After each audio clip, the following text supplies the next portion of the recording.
иҗаты белән без туган телебезне яңадан ачабыз.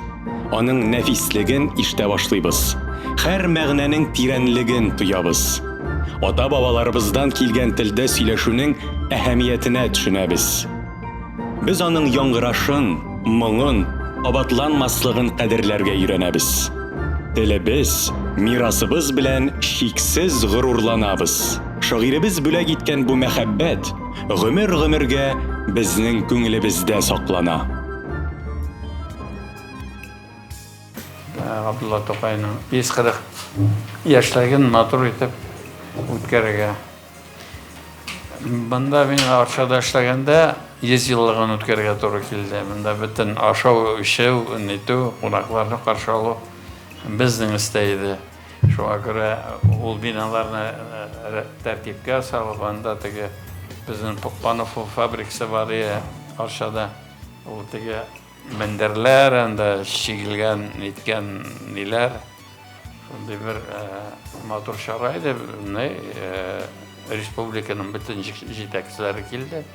Ул чакта Усманов, Беляев, Шәриф, по-моему, юк иде.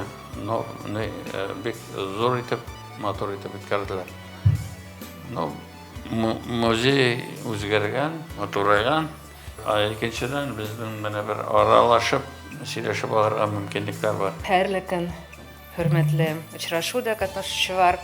Сезне бөек шагыйребез Габдулла Тукайның туган көне һәм туган тел көне уңаеннан оештырыла торган традицион очрашуда сәламләргә рөхсәт итегез. Бу ел без изге урында Габдулла Тукайның Кырвайдагы әдәби мемориаль комплексында очрашабыз. Барлык безнең Мәгариф министрлыгы учрежденияләре, ул балалар бакчаларымы, мәктәпләрме, яисә Мәдәният министрлыгының барлык учрежденияләре, китапханәләре, музейлары, мәдәният йортлары һәрберсе ел дәвамында Тукай темасы белән бәйле алар эш программасы белән тәэмин ителгән бу. Елны Тукай елы дип игълан итеп инде. Сүзебез дә Тукай сүзе дип сөйләсәбез. Шуңа күрә менә бүгенге бу очрашу белән генә яисә иртәгә лауреатларга бүләк тапшыру белән генә түгел, ел дәвамында Тукайның өйрәнә барып һәм Тукайны халыкка таныта барып шундый эш белән безнең үзебезнең комиссияның генә дә 20дән артык махсус Тукай проектлары бар. Барлык бакчалар, мәктәпләрне без методик җиһазлар белән тәэмин итеп бетердек шушы Тукай темасы белән. Шуңа күрә менә ел ахырында нәтиҗәсен ясарбыз. Ел ахырында билгеле нәтиҗәсен ясарбыз һәм йомгаклап әйтәсем килә, ничектер шушы барлык эшләрнең нәтиҗәсе буларактыр бәлки халкыбызның да, милләттәшләребезнең дә телебезгә берникадәр күңеле җылына башлаганы һәм тартыла башлаганы сизелә. Мы рады вас приветствовать в музейном комплексе Габдуллы Тукая. Как известно, к юбилею нашего великого Тукая в Барском районе были проведены ремонтные работы. В том числе мы также обновили и экспозицию нашего музея.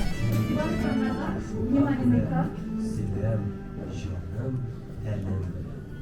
С помощью искусственного интеллекта здесь воссозданная среда, как условия в период рождения Тукая. Kırgızistan başı Tукайга инде узаклар тәни тәрбиясендә яшәргә насыйп булмый. 4 года Тукай остается круглым сиротой и слетается из одной семьи в другую. Здесь Тукай учился у Мотыгуллы хәзрәте, Мотыгулла хәзрәттә белем ала. Мотыгулла хәзрәт белән Тукайның әтисе, алар бергә Кышкар мәдрәсәсендә укыган булалар.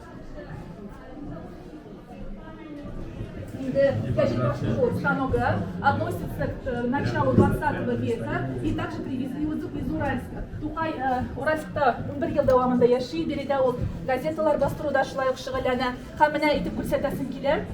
Инде алар Камил Мотыгый белән Мотыгулла хәзрәтнең улы, алар хәлле кешеләр булалар. Үзләрендә тагын бер татар газеты бастырырга хыялланалар һәм үзләренең һәрберсе акча кертә. Мотыгулла хәзрәтнең улы Камил Тухатуллин 500 сум бирсә, Габдулла Тукай 100 сум бирә. Казан инде Тукайны киң күңеле белән коллаж җәеп каршылар.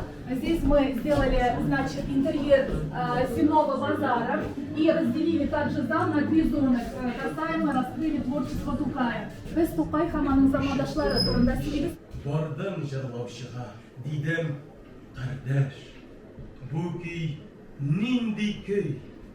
Җавабына милләттәшем миңа, бу көй була диде.